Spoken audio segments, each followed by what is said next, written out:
So our discussion today, guys, we focus on women, okay? We'll be dealing with women, and we've got PowerPoint presentations here, okay? So those who have the book, perhaps, okay, or who know about the book, okay? Can you tell me what's your reaction to the book, or what you think the book is about? Okay, yes, go ahead. Listen to each other, guys, because that's important, and please on this, okay? And it's very important. You can see behind you guys, okay? And let's focus on other issues which are extremely important. Okay? Yes, so, little women, yeah. Okay, very good.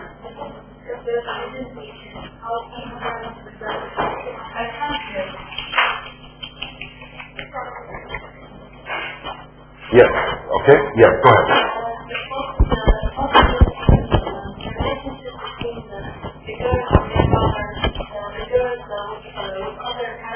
Okay. All right, very good, yes.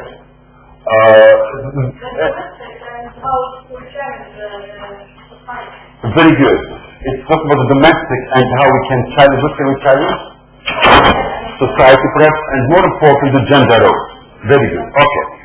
So, for this block, we have two important books that we are going to focus on and to cover, okay? The first one, as you see on the screen, is called Little Women, okay, by Louisa May Walcott, okay? And the second book is about, it's called Treasure Island, okay? This Little Women by Walcott was written in 1868, okay? And there's one important word over there that is, it is written specifically for girls and was groundbreaking in its realistic depiction of girls growing up. The word growing up is very significant here because it shows a process of becoming women, from being little women to becoming women here. It's also a very important novel in the sense that it has contributed to American national identity. We will see how it has contributed to this American national identity, okay, and how it is a fictional presentation of femininity, So here the gender lines are extremely important in this block, okay. For the second part of this block, we'll be dealing with Treasure Island, okay. And here Treasure Island, it reflects values, okay, but it does not reflect or tell the domestic values. It is values of the British imperial identity. So in here you already see, yes, it is an adventure, yes, it is a book for children, but more important, it deals with the British imperial identity, So here you see already politics and ideologies are part of this novel as well, okay? It also highlights the colonial expansion, So the whole idea of colonialism is very important, as we will discuss, okay? And here it does something very different also from the other books, perhaps, that it introduces a flawed narrator and an attractive villain. What do you mean by flawed? Okay, narrator. What do you mean by flawed? Flawed. Somebody who could mistakes, I'm sorry? Troubled, yes, that's right. Flawed is troubled, okay? But and also an attractive villain. An attractive villain usually can be seen as an oxymoron, as a matter of fact. How the villain can be attractive. But in fact, this villain here can be attractive in this novel. Okay? So that's what we are dealing with here. Okay? So it is an attractive villain that we are dealing with. Therefore, we can deduce that the morality of this novel is not very clear. It's not a clear-cut morality. Okay? It is adopting a tone not of moral clarity. So there is a kind of moral ambiguity in this book that we are going to explore. Okay? It adopts more moral ambiguity here. Okay? So that's also Treasure Island, a brief introduction. Interesting enough, both books are lumped together because they deal with the business of growing up. In the same way as we saw Lyra growing up. Lyra, rebelled against the authority. and here we've got also growing up. So basically, these three novels so far, Little Women, and also Treasure Island, and also the first one that we did, Northern Lights, they are about growing up, they are what we call coming of age novels. Have you ever heard this expression? Coming of age? Okay. So they are coming of age novels. Where are my markers today? Yes. Okay. They're coming of age novels. Okay. Next semester as well, we will see, a lot of coming of age novels, and how the process of growing up, what is that we lose and what we gain in growing up. Okay. The first one perhaps focuses more on the domestic, as your friend mentioned, but also it focuses on the emotions and on the relationship of women and girls at home. Treasure Island depicts a different world. It depicts the world of adventure and the world of masculine trials. What do you mean by masculine trials? What do you mean by trials? Trials. I'm sorry? Trials, masculine trials. What do you mean by trials? Masculine trial.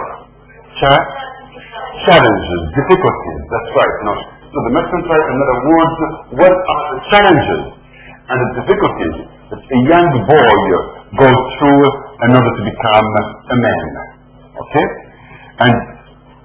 And also the physical and the moral strength that he needs to develop in order to become a man. So that's another part of Treasure Island. Okay? Using those two books, our main focus is going to be on the construction of gender. As you will see, one is about the growing up of young girls, and the other one is about growing up of a young man. So here, gender is very important. Okay? We are going to see to what extent these two books challenge the gender roles of society, which two books reinforce the stereotypical gender roles, okay, and which book challenges those gender roles, okay? So that's something to bear in mind, okay? This slide finishes with a very important statement. It says, if childhood is a social construct, so too is gender. I don't know if I explained this, in the previous block, but let's wait for a second here. Let's pause for a while and try to see what we mean by if a childhood is a social construct, so is gender. Let's go back to block one, and what do we mean by childhood as a social construct? What do you mean by that? What do you mean? Can you just remind me, people? What do you mean by this? Yes, go ahead. According to the childhood children are conducted according to personal and social systems. All of them have different areas, roles. For example, girls must stay at home and do their... We are just talking about the first part, is the childhood is social construct. And then we talk about gender, okay? Yes, go ahead. A bit louder. Is a product of society. Very good, yes.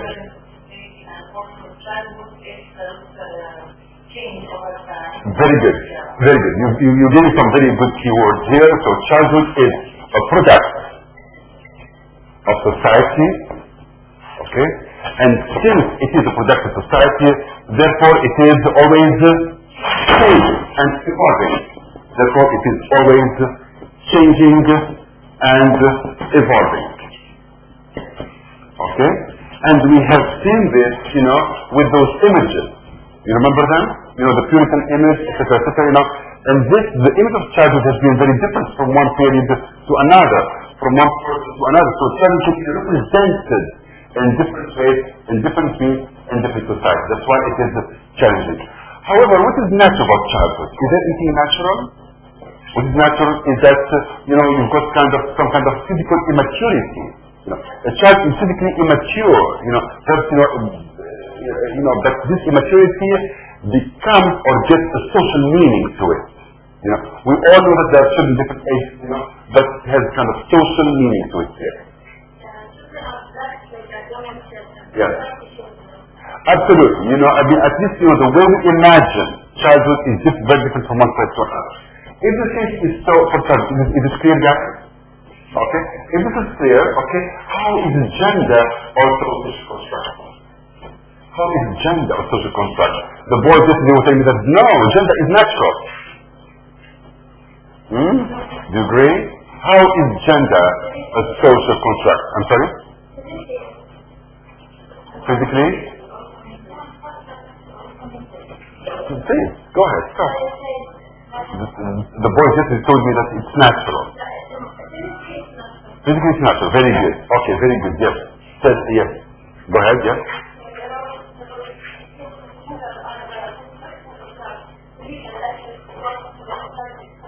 Yes.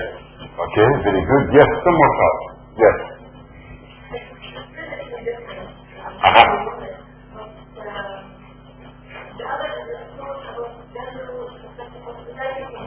Very good, very good. So physically we are different physically, okay? But the roles are very different, okay? Let's look at this idea here, okay? Biological differences between two sexes are given social meaning in context of cultural beliefs and practices. That's exactly what we mean by it is a social construct. Because the biological differences are there, as you mentioned. You know, we're all different biologically. Okay? So the natural thing in here is just all biological differences are natural. You see what I mean? You know? So the biological differences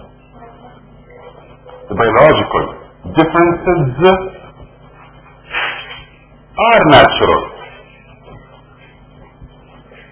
So, if biological differences are natural, what is social? What is constructed in here?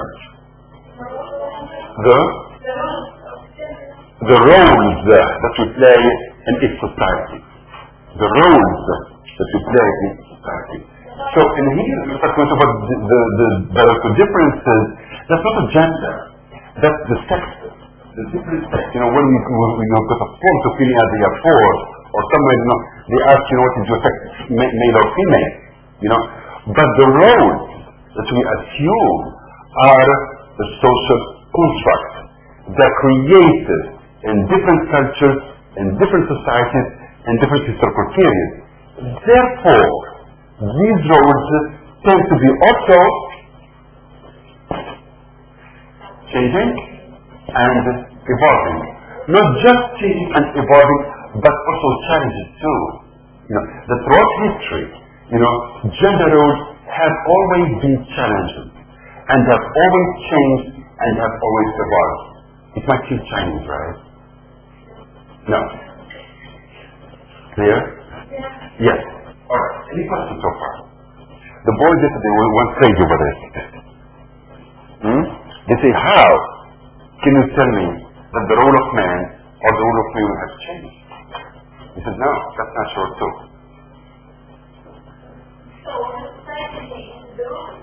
The role, how? Explain more. Yes. That's right. Yes. Okay, very good. Yes, I'm with you. Yes, I'm sorry. I'm sorry? Absolutely. Education and knowledge change all of this. Yes, very good. Any other points? Yes. The enlightenment. Yes.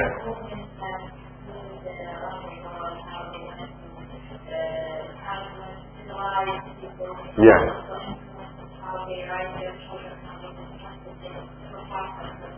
Exactly. The whole idea of the women's movement too, the women's rights too. You know, that something has changed our perception to what women can do and what you know.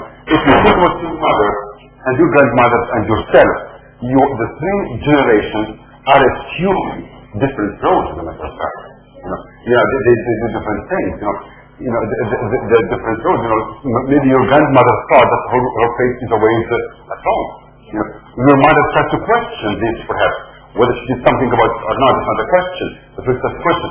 And now we are all questioning those things. You know, is the place of women to be really at home or outside home as well? You know, so the roles are changing. You know, the roles maybe slowly, you know, but surely they are changing in a way or another. Yes. Aha! What was the report of roles? Yes, tell me more.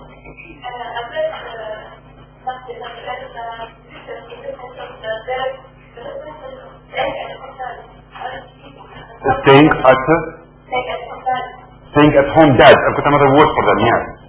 Yes, staying at home dad. That's fine, you're right. Yes, keep going, yes. That's right. Your friend is not just changing of the road, but they might be. And some reversal of the road, you know. And she said, you know, as example, as staying at home dads. Yesterday with the boys, we had quite interesting discussion, you know. Because they said, you know, one interesting guy said, you know, he said, well, you know, I'm always amazed that there is only one word that doesn't have its counterpart. I said, what word? He said, a housewife. I said, what do you mean? He said, it doesn't have a counterpart. And I said, what do you mean? He said, there is no house husband. Aha, okay. Your friend has been talking today about the reversal of the role. You know, that there are what you call the home, that thing at home, you know, and the mother is going out to work, you know. Of course, in American society, you know, this is becoming more and more, you know. I'm sorry? And Britain as well, of course, you know, because of circumstances, you know, because maybe it's easy for women to get a job, you know, the men, or for whatever reason. You know. But a lot of the boys not seem to accept the idea of a house husband.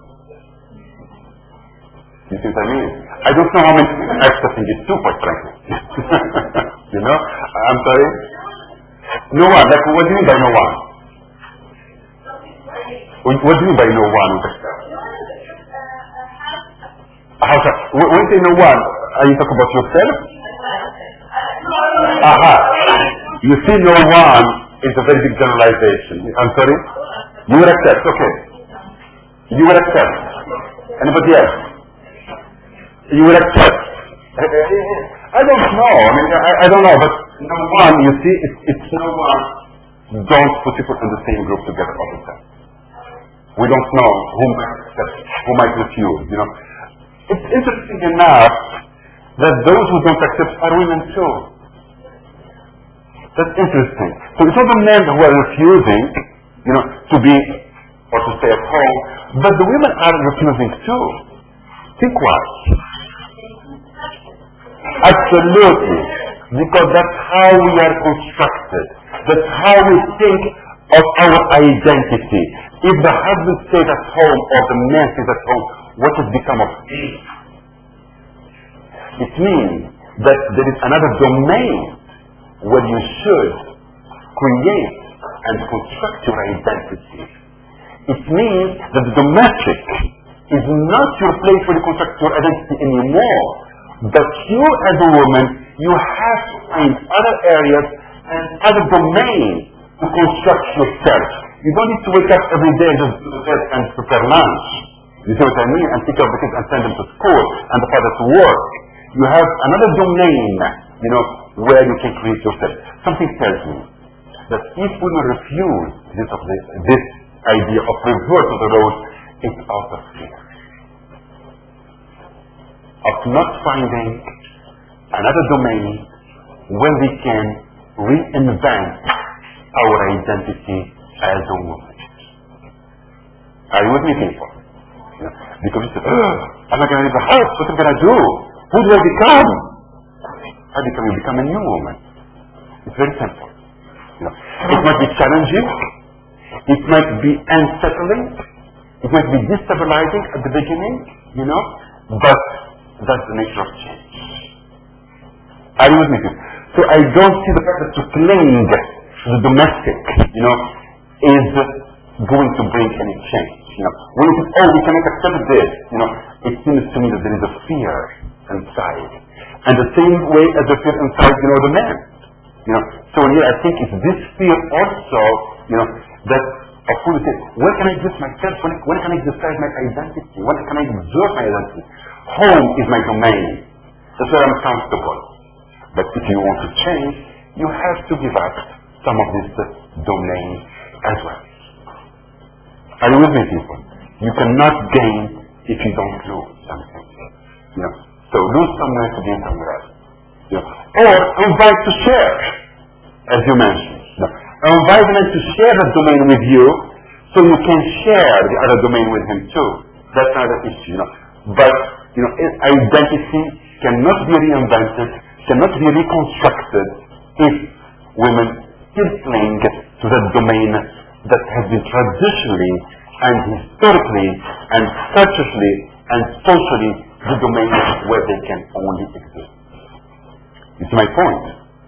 We're not talking this just, because we want to entertain ourselves today, but the question, to what extent this novel, little women, reinforces these gender stereotypes, and to what extent it tries to question, to subvert these values. In other words, these meanings that we're talking about, that women, being the domestic, etc., as you mentioned, because that's how we are constructed. Because these values are always reproduced. Your grandmother reproduced them. Your mother reproduced them. And those who said, no, I refuse, they're producing them too. And the ones who said, no, I don't accept this, I want to change, they are not reproducing them. Are you with me? Or they are willing not to reproduce them. But somehow we perpetuate, we take a language and we assume it and we become that and we carry on to the next generation. You see what I mean? So in here, we are part of this reproducing these values again and again. They are so reproduced, so frequently that after those times they become kind of natural. That's why young men yesterday saw that those rules are natural. It's natural for you to get a woman to do what you're doing now. Because for them it's something that's constructed, but it's so reproduced and it goes so unquestioned, that it becomes a natural state of being. And that's dangerous. If we start mixing the natural with the required and with the changeable, then we are in danger. You see my point? Then we are in big danger and in big trouble. Because we are mixing things up. Because those road people simply are much of training. You've been trained to do that. And the same way as when we're trained to do that. But this is a question of training. If we start to train our future generations to do something different and to assume things differently, therefore, we manage to change those gender roles according to what society or what development requires. You see my point, people? And here is the natural, the biological is very natural. The role assumed is purely a question of training.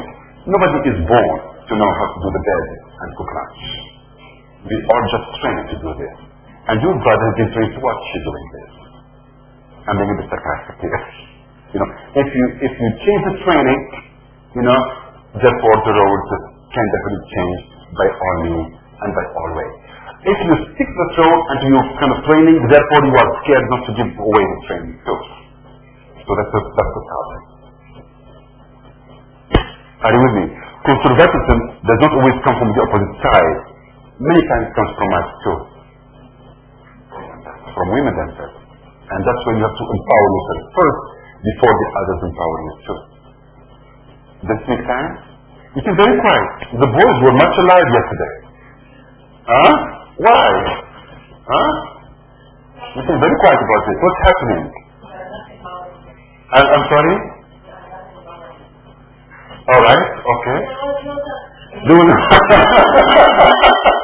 That is over, huh? It's time to set, it's time to move to something else. Yeah, there was no death up in the air. Thank God for that. Okay. Does this make sense what we're talking about? Alright, very good, yes, very good. I don't know why it seems to be dim here. Okay, let's see what's okay to something. Can you see it or is it too dim?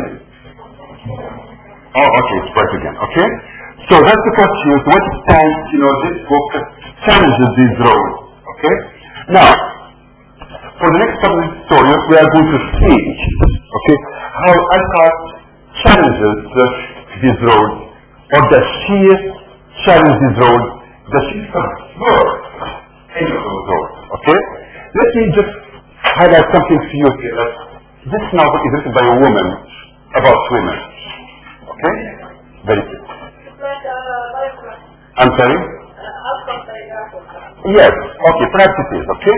So in here, remember the concept, time where men were writing, they were publishing, the heroes were men, the protagonist were man, and here's a woman who's going to find space, to write, to say what she thinks about this, to share those books, and to find readers.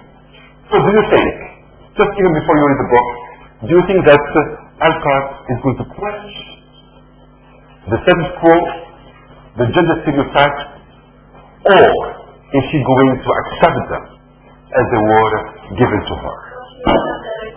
I'm sorry? She will question them. Okay. But she will accept them. Where? If they broke, she will question them and accept them? Very good. Okay. Very good. Let's work with her first. Let's develop her. So what we're saying is that, in part of the novel, the novel starts with a very good promise that she's crossing those roads. But when you look at the end of each character, the first sister, then you realize that she accepted those roles. Sure.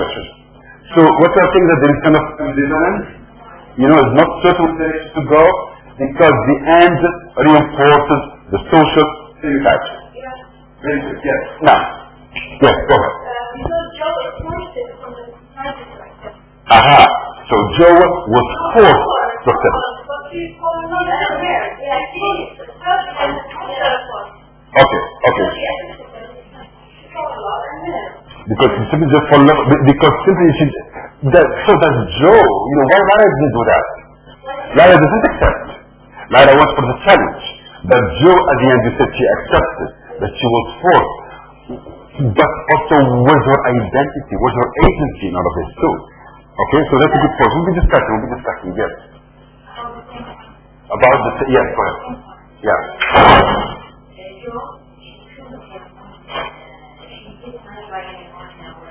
Okay.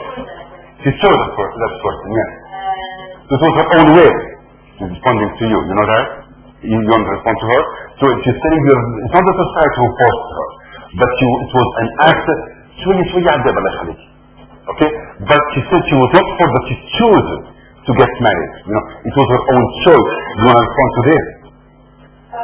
Because maybe she accepted by the society and the notions of the society, so she don't have maybe... She doesn't have? Okay, she doesn't have a chance. Fair enough, that's good. You've seen the problem. That's a good question. We're going to be raising the joke for next time, so don't worry. It's coming next time, we'll be discussing this next time, okay? So that's a very good point, okay? That's my question, not to Joe. Do you think this author is going to challenge or accept it? Challenge and accept any time. Any more. You think she's going to subvert? Yes.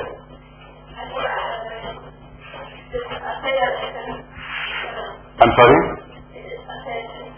It is a faith? Okay, it's attempt to challenge, okay, yes. But we see that about the writer's personal life as carried out. Okay. She never married. Okay, alright.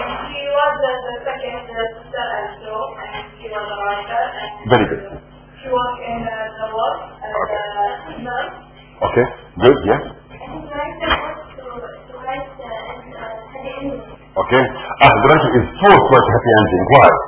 Or the writer said that she is forced to write happy ending. Why? Because she writes many letters and Joe was married and Joe was married. She receives many letters? Okay, from whom? Okay. I'm sorry? The readers, okay? The novel at first launched it as a part in a different part, very good. So she said there was pressure on Alcott to accept, what people were expecting from Joe. Okay, very good, yes. The question also, if she challenges and subverts, those values 100%, will she be published? If Alcott subverts and challenges those rules 100%, will she be able to publish? No, of course not. There were men and women. Of course, because at that time, because the whole business of publishing was kind of also male dominated. So any attempt, as one of the boys put yesterday, has to be done in a very eloquent way. Has to be very, if it's subverting, it must be done in a very elegant manner. In a very subtle way. Perhaps there is kind of subversion, okay, to these roles, to the signifiers. Perhaps there is a subversion, but this subversion is done in a very subtle and eloquent way. Okay, how is it? Let's start to explore. Okay, I want to start with the preface of the book. Okay, that's after the introduction. Okay, the title of the title adapted from John Bunyan. I want to look at the preface. Okay, I want somebody to read for us and try to see what's being done in there. Okay, what happens? How Al-Qart is using this preface, and he's using Bunyan too, in a sense. Okay. Yes, who can read it for us, these people? Okay, who can read it for us? Okay, can you read it from the back? Yes, very good. So a bit loud, okay, and try to focus people and underline the keywords. Go ahead.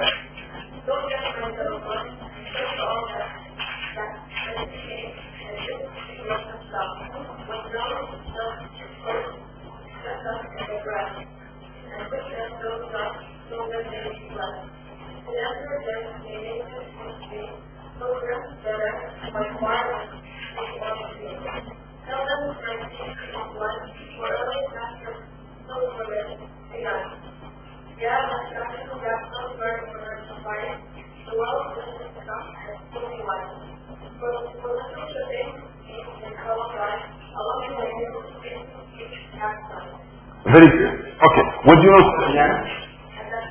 Adapted from very good progress. Very good. What do you mean by adapted? Taken. Is it taken, just taken as it is? No. No. What did she do? Change. Very good. Change. Now, what did she change? What did she change? I said it's very simple. What she changed is she added those two lines. Okay? We'll see them. What's the significance of adding those two lines? Before we answer this question, what do you know about this progress? Look at your study guide here, okay? On page 16, first of all, okay? On page 16, I want you to look at it a bit closely, when you have the Pilgrim's Progress, we summarize the story and then we'll see something else. So look at carefully on page 16 of your study guide, what do you mean by Pilgrim's Progress? Okay?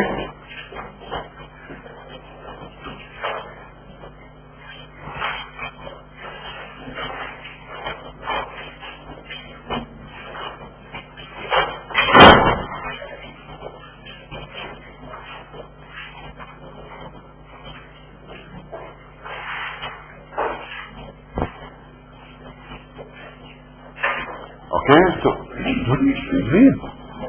You ready? Can you summarize it for us later? No? Okay. Follow me. Prepared.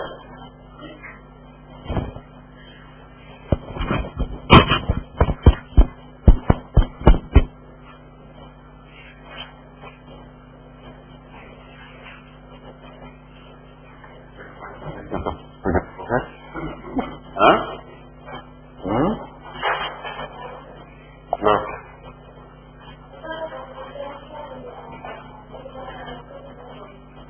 Yeah, that's what we're doing. Yes.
Before we get there, I want just to explain just this one so far. That's all. Okay. So what's previous progressive? What's the story? It is a kind of spiritual journey. Very good. Of who? Of somebody whose name is Christian. Therefore, he can be everyone and anyone. Very good. So is he a man or a woman? A man. All right. Very good. Okay. So it's a man. Okay. So it's a story of a journey. Okay. And story of spiritual growth. Okay. Very good. Why do people go on pilgrimage? Pilgrimage. What does it mean? What does it mean? It's a journey. Sorry? It's religious, it's a spiritual, very good, yes. Very good, it's a spiritual journey for self-salvation, for self-redemption. You need to redeem yourself to become somebody else. You just go through a change, okay? Through growth, very good. It's also not just spiritual growth, but it requires some kind of strength, physical strength as well, to be able to do it. It's not something easy, it's not something simple, it requires a lot of physical, strength to be able to do it. Okay? So this is the idea of spiritual progress. Okay? Now your friend is asking the question, what was the question? If the author put her idea and her writing from Very good. Your friend is asking, are you telling us that Alcott took, the idea to write this book from, John Banks for this progress or not? What do you think? Anybody can answer. Yes. You think yes? Go ahead, loud. Yes.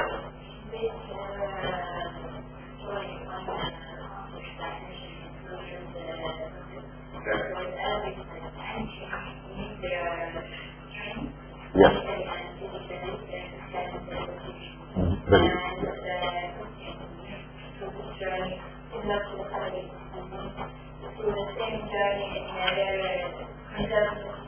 Very good.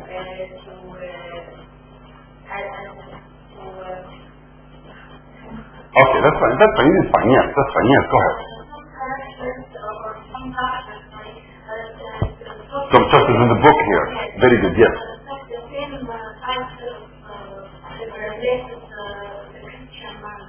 Which are mentioned in previous progress. Yes.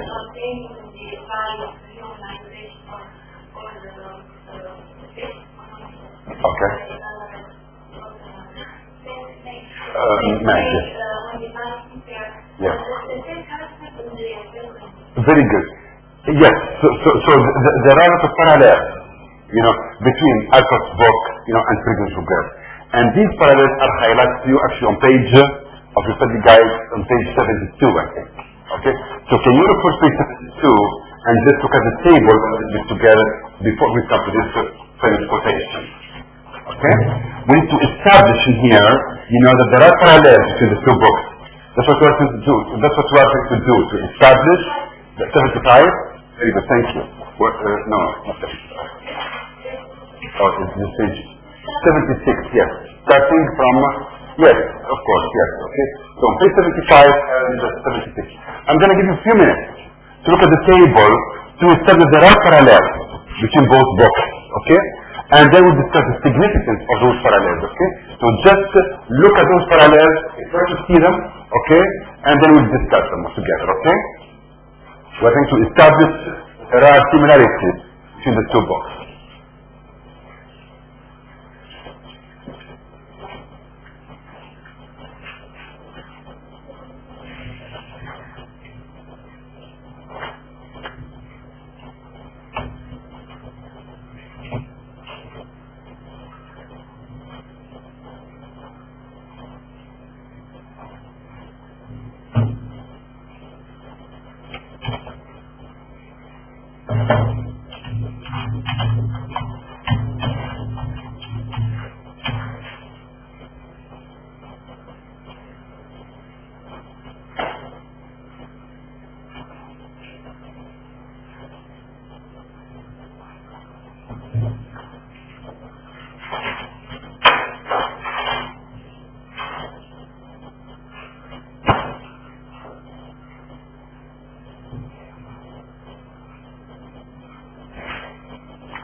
do you see the parallels between the two books now?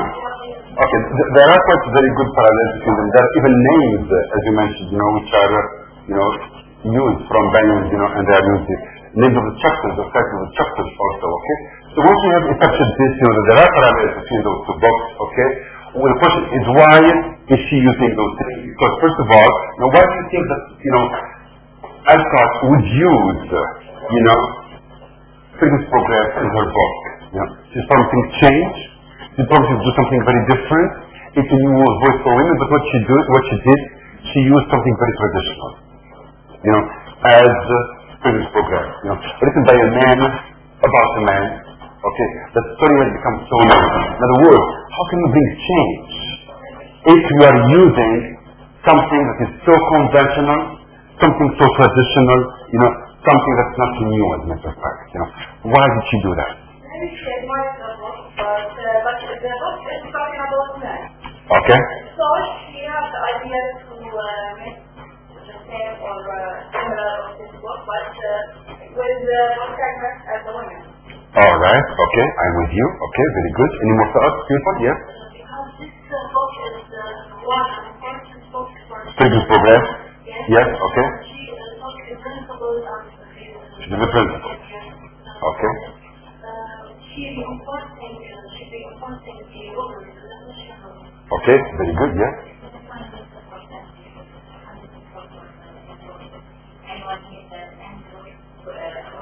Who cannot support? Say this idea again. She means Alcott. Yes.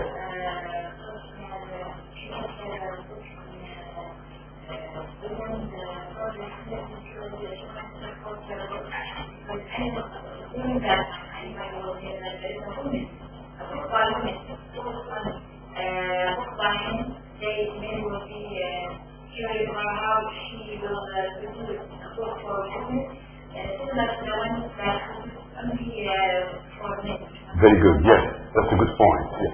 Is it the way to reassure the reader? It's the way to reassure the reader. To reassure the reader means that she's not doing something totally different. So it's totally new. You know the story of previous progress. We know Banyan, we all know the story. So what I'm bringing is just not something different, but staying with the same trend, with the same ideas. Yes, go ahead.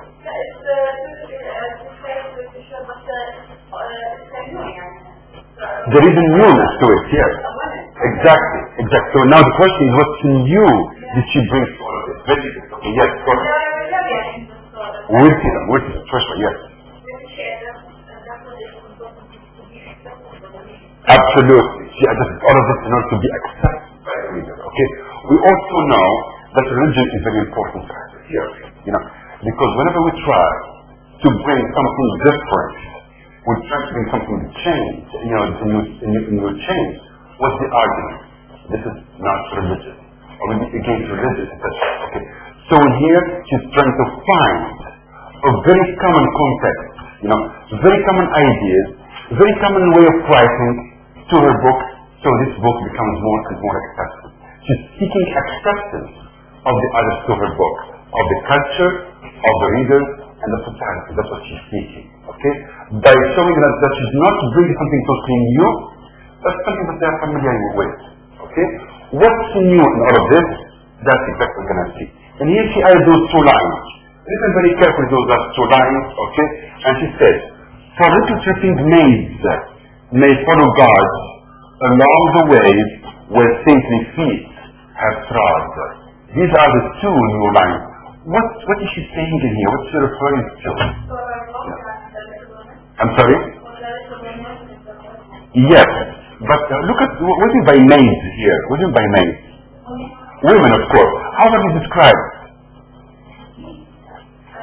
A little bit lower, a little bit frail, fragile, not maids in the sense we know it today, as a matter of fact, not just house cats, no, okay?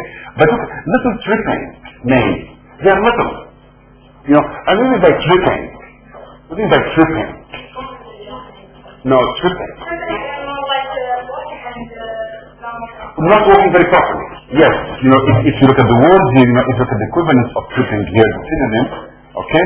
It means nimble, graceful, dainty, elegant, clumsy, the opposite, etc. Okay? So here it shows the frailty of women, how they are really frail, and how they are little. Okay? But what are those little women capable of? They are may follow God along the way where saintly feet have trod. What is she referring to? What is she referring to? With the word, yes. No, we move now. Something else. For literature means may follow God along the ways where saintly feet have trod. What does she mean? She believes that the women are not for the domestic only. They have to go and look for their future. Very good. Very good. That the women are also capable of the same journey as men. And maybe they need to cross the same journey as men. And the same way as the saints or the saints' feet have found their way to God, through this journey, the same thing applies to women as well. In other words, the journey and the religion and the progress and change and the whole idea of pilgrimage and the spiritual growth and the physical growth is not something that is only specific to men only, but women can share the same thing. In other words, it's not just men can go on the journey and can change and can do self-improvement and self-assertion, but women are also capable of doing it, even though they are little and tripping. They deserve the same status as the saints do. The little tripping, there are physically are not like men, but their mind and their thinking is similar to them, and they can do as men. Very good. Maybe physically they are not like men because of the tripping, but they are physically capable of reaching out, of fulfilling the same thing as the saints here. Yes. No, wait. Okay, she's showing that both are equal of the same journey. Both are capable. In spite of their physical weakness, perhaps, as much as they are capable. As a matter of fact, she's not belittling the women here. Because if they're capable of such a journey and they exist as they are, it means that they're really capable. It means that they can. You see my point. So here she's putting, as a matter of fact, women in the same level as the saints, and that's what's new.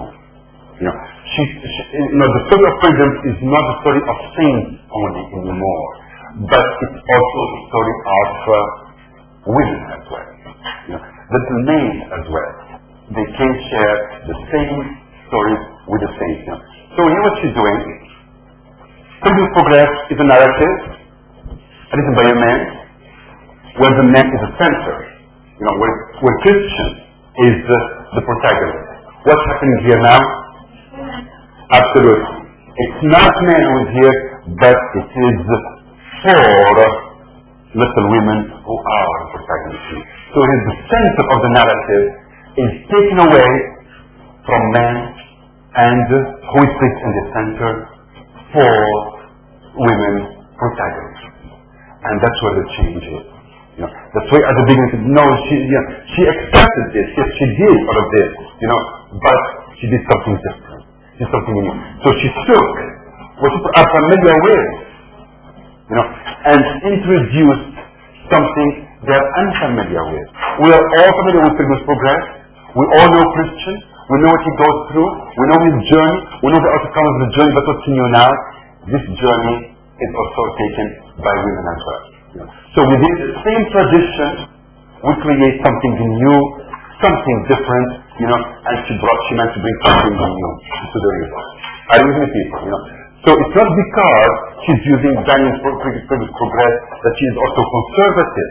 She's not reinforcing the values, but she's trying to bring something different. She's subversive. She's doing it with a lot of subtlety. She's very careful not to shake and challenge the reader more than the reader can take. You see my point? Is it clear, people? Any questions? Very good. Okay? So that's what's going on here. Okay? Now, so using the structured dimension, okay, what she's doing, she's claiming the importance of experience and the importance of tradition. Then the tradition has been used as it is. You know, she said, I'm not going to challenge this is the tradition of man. I will keep it as it is, you know, but I will bring something new, something different to it too. Okay? She's showing also that girls and young women are capable of trial. They're capable of sex. They're capable of the physical growth and spiritual growth, you know, because they also grow up in the same way as men do. She's also claiming something more important, that women are not subordinate in the narrative anymore. They're not just part of the narrative, but they are central to the narrative. And therefore, they've got their own agency. What do you mean when I say girls or women have got their agency? What do you mean by this? Girls have got their agency. What does it mean? I'm sorry? Absolutely. They've got individual identity. They are not subordinate. You know, it's not like, you know, you depend on somebody else, but you stand for who you are, for yourself. You are independent, that's right. You know, you've got your own agency that allows to act upon it and not to accept the other to upon it. You see this with Lyra. You know, the whole story of Lyra is to accept, to claim her agency, to do things, to become a subject, rather than to become an object herself. That's what Lyra was doing, you know. And here is the same thing. You know, she wants to say that women have got an agency, proof that they are the center of the narrative. Back to the point with the Troya story. Remember that? You know, if she's saying, repeat now, you see everything has to come at the right moment. Okay. What was your point?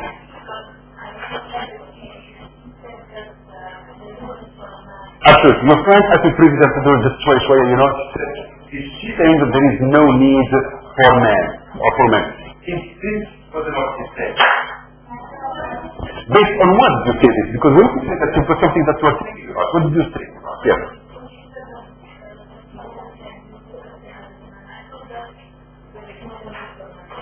Look at the novel.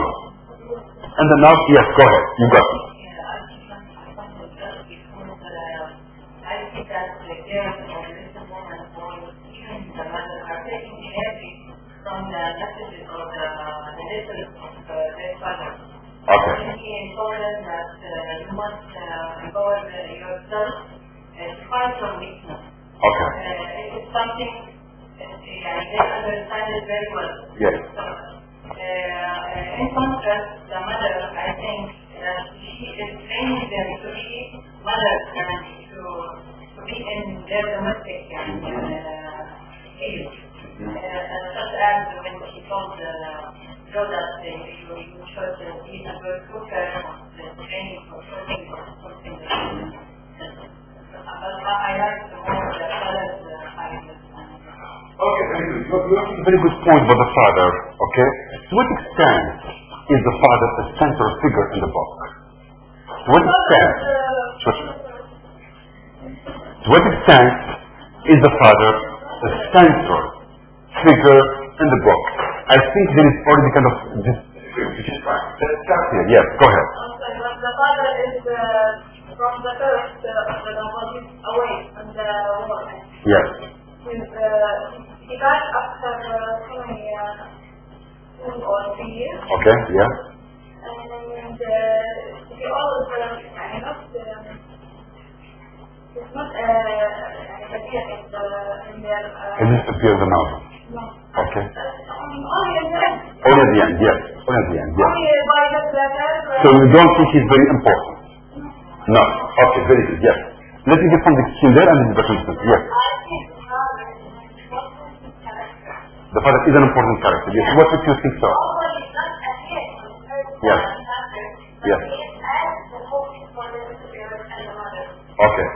As you can find here, when the book compares between the little woman and the mother, the happiness is important in the father case. So, Okay. the father has the celebration for their mother, and the parents from their suffering. Very good. They have to get all the suffering with the father's case. So I think he's an important one. And also the author here, she didn't make the challenges as she is against their solution. She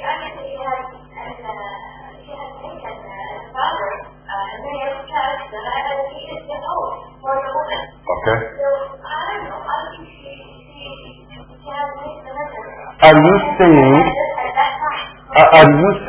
okay, let me, one question for you to think, people. Are you saying that Alcott is presenting a different figure of the patriarchy?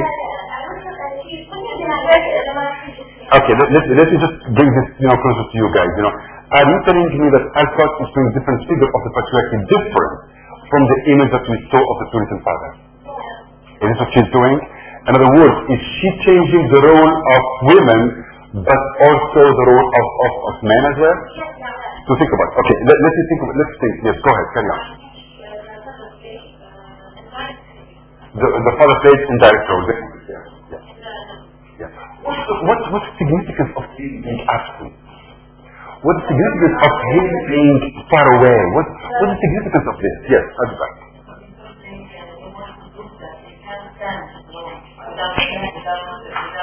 Very good. Very good. So first of all, to show that women can have their own agency. They can stand as they are. They don't need a role model, the man, to be at home, to be who they are. Very good. Yes. Lovely. Quotation. Yes. On page. On page 9. Yes. There's a good quotation. Before you read the quotation for us, you tell us why are you reading this to us? Why?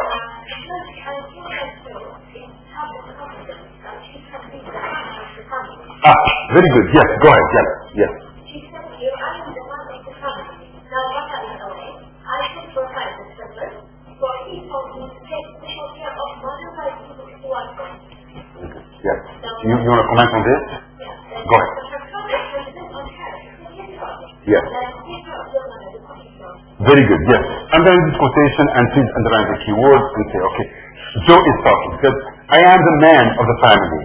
Now Papa is away and I shall provide the slippers for he told me to take special care of mother while he was gone. Okay? What do you think of this? The role of the father, who assumed this? Usually, tradition, who assumed the role of the father? The elder son, not even the elder son, sometimes even if the youngest son. If there are 5 women and the guy is the youngest, the role goes, yes, I know. Okay? The role of the father goes to the son. Okay? And here the role of the father went to Joe, exactly. And then here also, being the father is absent, it gives an opportunity for Joe to assume agency. To play the role of the father. In other words, the message is very clear that the patriarchal role can be played, can be assumed by a young girl as well. Which means what? Look at the board. Which means what? If the patriarchal role can be assumed by a woman, therefore, absolutely. The gender roles that we thought are so natural, quote unquote, as my young boy thought yesterday, can be changeable. Because Joe is ready to assume this role. He just needs now the training and the practice to do it. You see what I mean? No. So the role came in the absence of the father as an authoritative figure. Joe can assume this role. Therefore, this role that the father has is not naturally given. He's trained to do so, and now is the time for Joe to assume his role. Okay? Just train herself, and if the other sisters and the mother accept this for her too. Because the father gave her his role. You see what I mean? It's now, be careful, it's now the women who have to accept that this role can be changeable. And that's the challenge. You know what I'm referring to? The beginning of the tutorial, when you told me, oh, I don't accept this. Are you with me? What value would Joe have if the other did not accept her to play the role of the father? Nothing. She would fight against him instead. You see what I mean? So, and part of Joe's success lies the fact that they themselves accept her to play the role. If they don't, therefore she cannot succeed as well. Okay? Yes.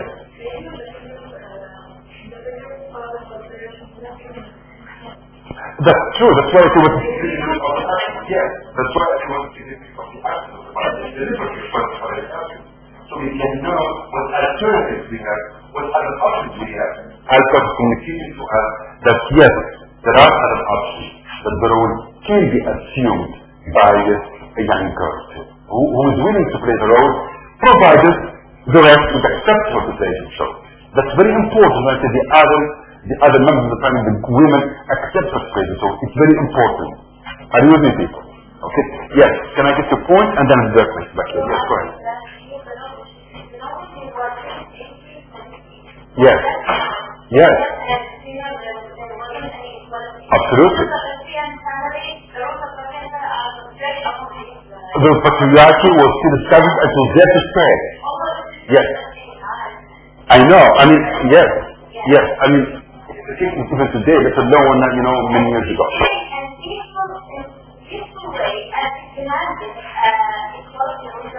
In a very non-confrontational manner. And the most natural manner that can come up.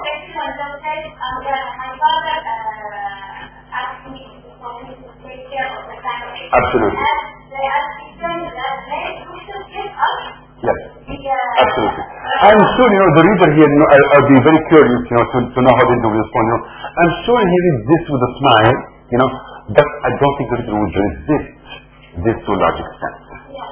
Because there is something kind of lucidity with which it's done. It's not confrontational. It's not boom in the face.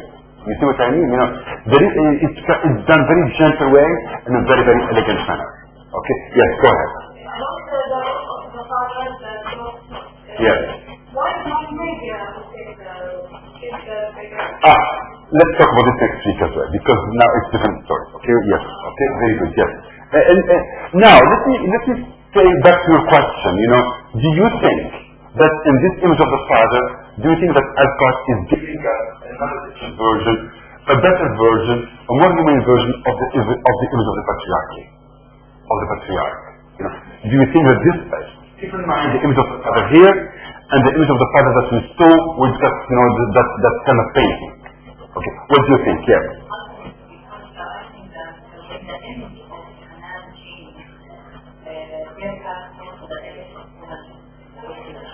That's correct.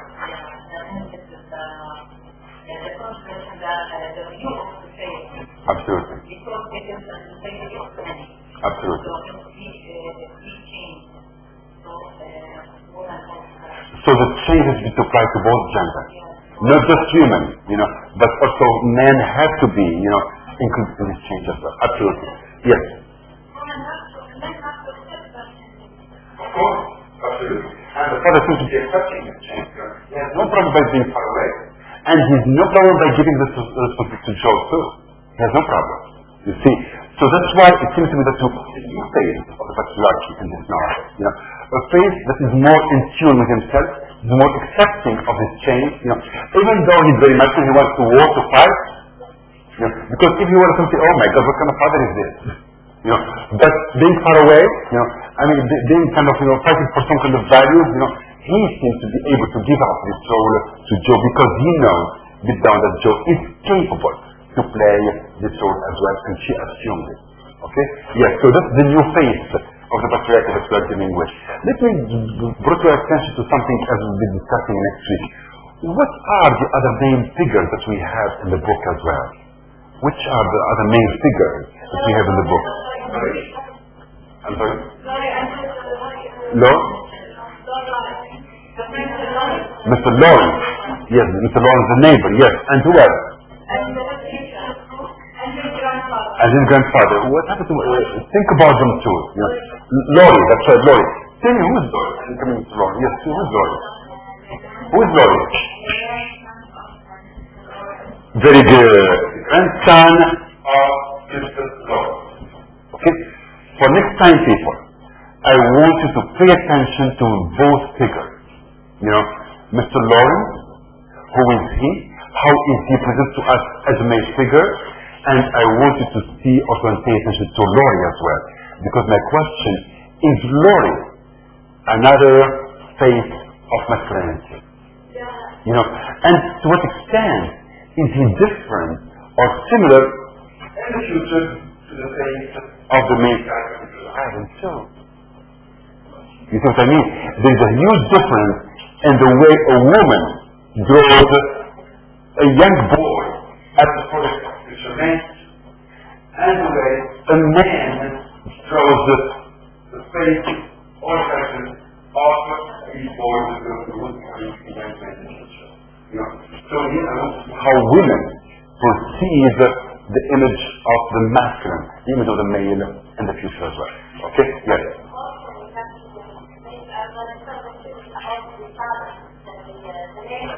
The neighbor, yes. Yes. Very good, yes. That's correct, absolutely. So for next time, people, we are not done, but I'm telling for next week, okay? You need to look for those, those images, the masculine figure, the male figure, how are they represented in the book? Try to find some articles, some passages in the book, okay? And try to bring them so we can discuss all of this next time as well, okay? Hand in hand with this, there's a very, very important article that we need to read for next week as well with Jessica.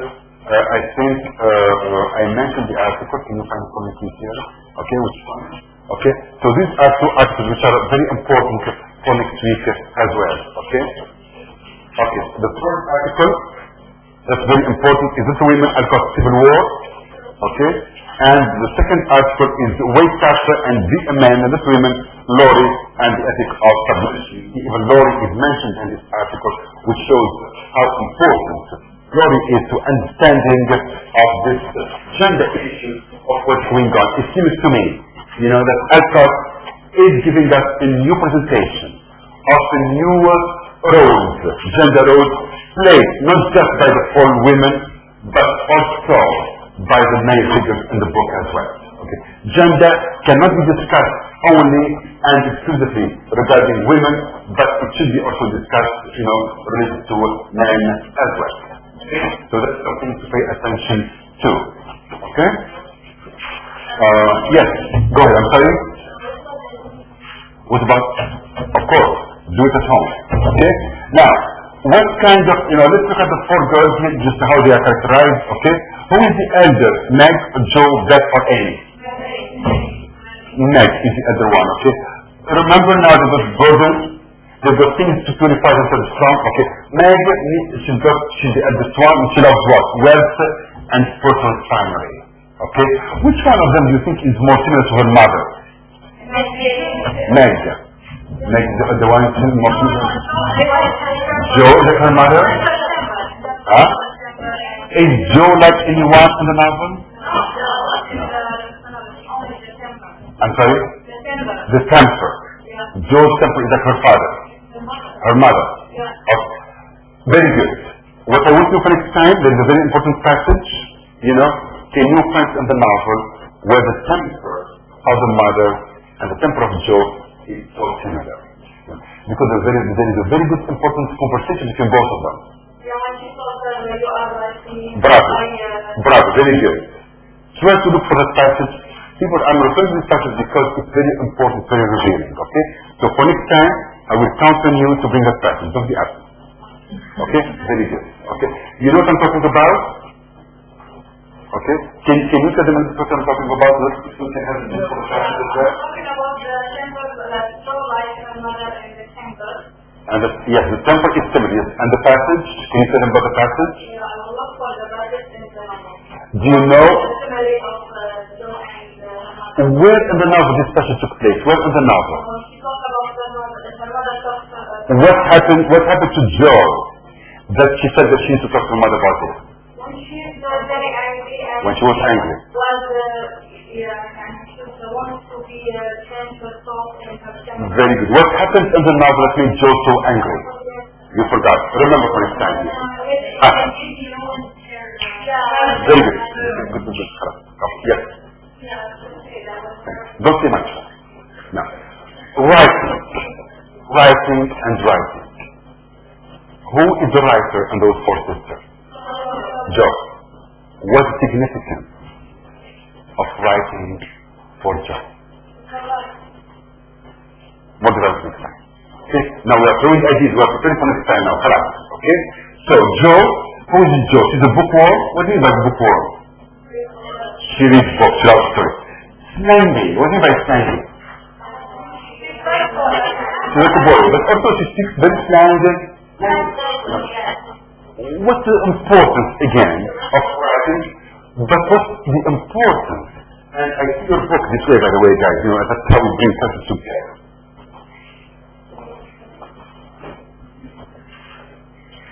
Yeah, bring them together. When you bring them together, don't put them just like this. Everybody can do this. Okay? But my question is, what's the significance of Joe taking slang? Why her language uses slang? No, Christian, because I want to put all those details in the image of Joe to do next time. So just look for what she says, look what, how she says it, and why she talks this way, why it's important for her to be talking like this. That's very important. In the same way as why it's important for her to be dressed in one way, to keep her hair in a different way. Why language, the way she expresses herself has to be in a very nice way. Why? That's very important. Is it my book? No, of course not. Okay? So that's okay, so with masculine mannerisms and tomboyish. Okay? So that's something to think about next time. Okay? Now, who is the total antithesis of Joe? If Joe is here, who is the opposite of Joe? That's A. That's A. Next time as well. Okay? Next time, I won't support, I won't say who, and I would not say this is correct, this is wrong. I want you to tell me why you think it's best that's the opposite of Joe, and why it's A, the opposite of Joe. Okay? Now, let me ask another question. Who died of those four sisters? Yeah, the question.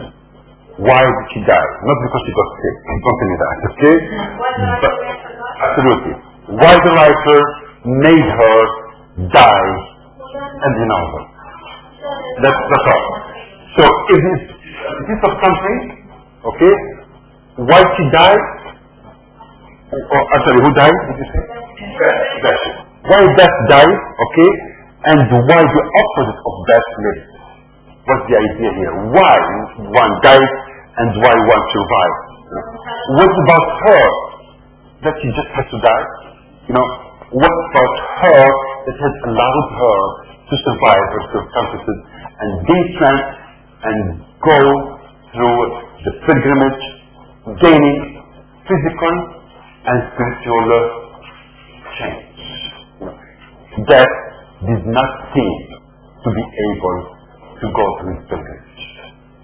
Death didn't seem to be able to become a pilgrim. She didn't have the resilience. She didn't have the readiness. She just died in the middle of the journey. Think about it. And think about the opposite. Are we clear here, people? Okay? So that's something for you to think about. Amy, she's young, well, for that, she's second youngest, quite self-suppressing. Underline this word. Okay? Self-suppressing. And tell me next time, what do I mean by self-suppressing? How is that self-suppressing? Let's just explore the word. What do you mean by self-suppressing? No, I want just the word self-suppressing. Just the literal way. And the most literal way. Yes. No, that's something else. Yes. Self, it's careful to suppress. You don't want to suppress. Okay? Suppress. Okay. Yes. She just herself. Exactly. She clothes upon herself. She doesn't need anybody to watch her clothing doing this. She doesn't need anyone to do this for her. She can do it wholeheartedly. Okay. Yes. I'm sorry. Absolutely. So she kind of suppresses herself. In other words, usually we talk about women being suppressed by men, right? Or young boys or young girls are suppressed by their fathers or their brothers. And you just need all of this. She can just suppress herself. Fine, fair enough.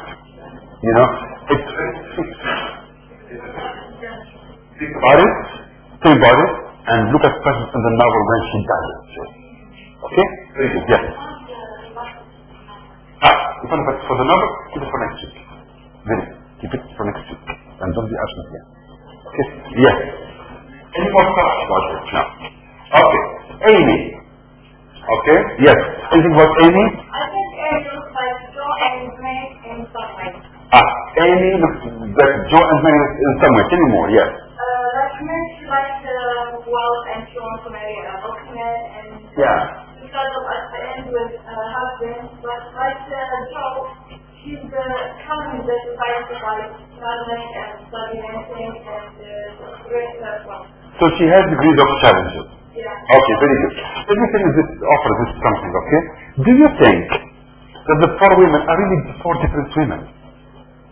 Are they really four different women? Or can they be seen as part of the same woman? I'm going to put my question. I'm going to put my question to think about. Is Alcott presenting to us a journey of four different women, or is she presenting to us women or one woman with different faces, different different tongues, different tendencies, different emotions? Yes.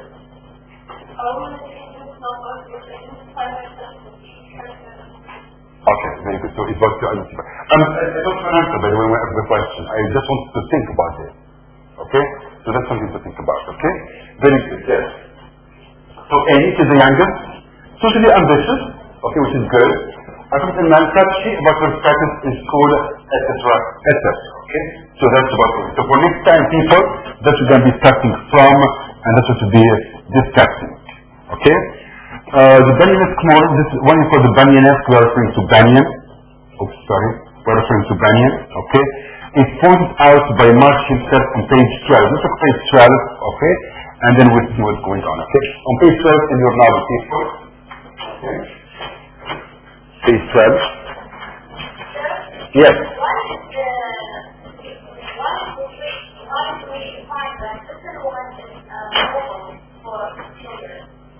We'll get back to the end. It's more kind of at the end question, okay? We'll ask at the end. We'll ask at the end, okay? Yes. So in here, on page 12, give them all my dear love and a kiss. Tell them I think of them by day, pray for them by night, and find my best comfort and their affection at all times. A year seems very long to wait before I see them, but remind them that while we wait, we may all work, so that these hard days need not to be wasted. I know that we remember all I said to them, that they will be loving children to you, will do their duty faithfully, fight their bosom enemies bravely, and conquer themselves so beautifully, that when I come back to them, I may be fonder and prouder than ever of my little witness. Okay? Very good. And here you already see the idea that you mentioned before, is she drew, her plot or her ideas from Banyan. Of course, yes, it is from Banyan, okay? Because that's what this passage shows, that the Father is asking them to start on this journey, to start on this freedom, to become something different, to purify themselves, to do something different, to change, to become, other women, to grow up in a sense, okay? So that's what this passage is showing, okay? So what are they doing to conquer? Okay, Meg conquered her vanity and favor of womanly skill which keeps her home happy. Jo became a young lady, both in appearance and in her motherliness to Beth. Beth is not so shy as she used to be, and he conquered her selfishness. Okay? And here, when you look at this, that's why your friend says perhaps, on one hand, Alcott challenges, but on the other hand, perhaps she does not. It is correct. Because you said, if you see that most of them, became happy at the end, and they get married and whatever, it's a very conservative ending on the novel. Yes. Even the male is the character in the novel, they always like lawyer. Yeah. He wants to do something, but at the end he obliges his grandfather and very good. Very good. Very good. Yes. So that's for next time. two, okay? Okay, I have Yes. one question. Four questions, yes. The mother, why does she marry the uncle? Why does she make the mother left in the middle of the novel to see the father when he gets sick? And she lives there. Repeat the question, I'm sorry, repeat the question. The mother, Let's listen to the question, people. Yes, go ahead. mother in the middle of the novel when the father gets sick. Yes. She leaves them and goes there to the father. The father, yes. Yeah, and she leaves them for, I don't know how it works, but she leaves them for a while. Yes. Why does the writer do that? For what? What do you think? I understand. Your friend is asking, she said, why when the father got sick, the mother left, and she left the four girls on their own. Okay. What's the significance of all of this? What's the significance of all of this?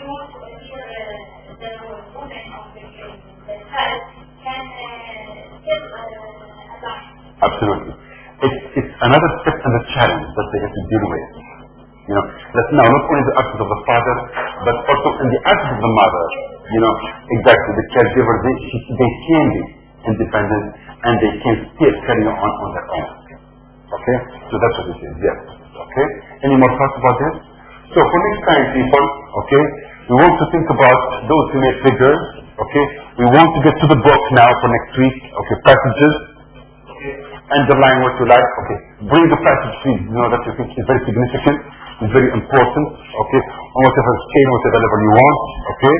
We are looking at how they change those women, what they gain. We will focus specifically on Joe, okay, and the people which are related and connected to her, okay. We're going to see Joe as the act, okay, and how she relates to the other characters, okay, and how she relates to her mother, okay, and how she assumes the role of a father, okay, and why she's going to assume this role, okay. So that's what we'll be exploring next week, okay, and we'll be also looking at the male figures, how they are presented, and trying to decide if Ashtar is also representing a new version or a new vision of male figures and of masculinity in general, because this would allow us to go ahead to the next novel, knowing, the whole idea of maternity and how it's been represented. And yes. Very good point. So let's also see who is rebellious. And your friend is asking, can we see Amy as rebellious as Jo herself? Think about this for next time when we have Amy and try to see if Amy is also rebellious and to what extent she's rebellious, okay? And if she has fallen short as well. Can I have it with me next week, people? Okay, yes, we've got some questions, yes. Do I need hard copy for the CNA?